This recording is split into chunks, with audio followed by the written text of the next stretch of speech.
Good evening. Making news tonight, students have clashed with police outside a Liberal Party function in Sydney, angry over proposed budget cuts. Adelaide police are still hunting for Rodney Clavel. Earlier today, the fugitive forced the closure of 2 schools. A flaming school bus has rolled dangerously close to a fire engine in the US, and pop princess Kylie Minogue dazzles in Cannes and hints she may revive her acting career. We'll have all the details in tonight's Late News. And a massive injury blow for the Sharks this afternoon. Victoria Murphy is here with all the sport. Yeah, it's not what the Sharkies needed at all. Thanks, Mike. After the break, we will bring you all of the details on Todd Carney's injury as the Sharks produce a thriller over the Panthers. Well, let's go now to sport with Tori, and it was a tight one between Man and the Knights tonight. Yeah, it certainly was, Hugh. It took a while for the game to heat up, but in the end, it was a late field goal which saw Manly escape with a 1-point win over the Knights. The Seagulls scored some late tries before Daly Cherry Evans broke the Knights' hearts right on the bell.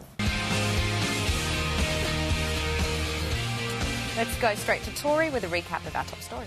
Yeah, thanks, Danny. Well, women in Melbourne are being warned to take extra care with police investigating 2 more horrific sexual assaults. One woman was snatched off the streets in broad daylight. She was sexually assaulted several times before being dumped kilometres away. The other was assaulted in her own car when a man forced his way inside at traffic lights. Both men remain at large. Well, taking a look at the weather across the country for tomorrow, a top of 26 degrees is expected in Townsville. Good evening. Making news tonight, thousands of students march across the country in protest against the federal government's cuts to higher education.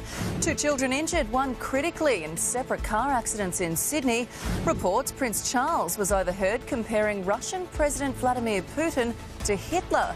And a report finds Australian children among the least active in the world. We will have all the details in tonight's Late News.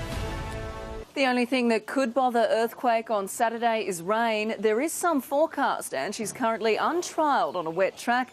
But Peter says she's that much of a champion, it probably won't bother her anyway. And while Charles won't get a start this season unless one of the senior players is injured, just being part of the team could open some pretty big doors. Currently ranked number 1 in the world ratings, Alex is determined to make amends for Vancouver, but he knows only too well anything can happen on the way down. Brett Stewart is also still in doubt for Manly. The club says they won't make a decision until tomorrow, but he hasn't trained much this week, which must be a huge concern for fans. The Seagulls have only won 25% of their games this year without him. And Edith Pettinger has to be the oldest person to ever tear around the Indianapolis Speedway.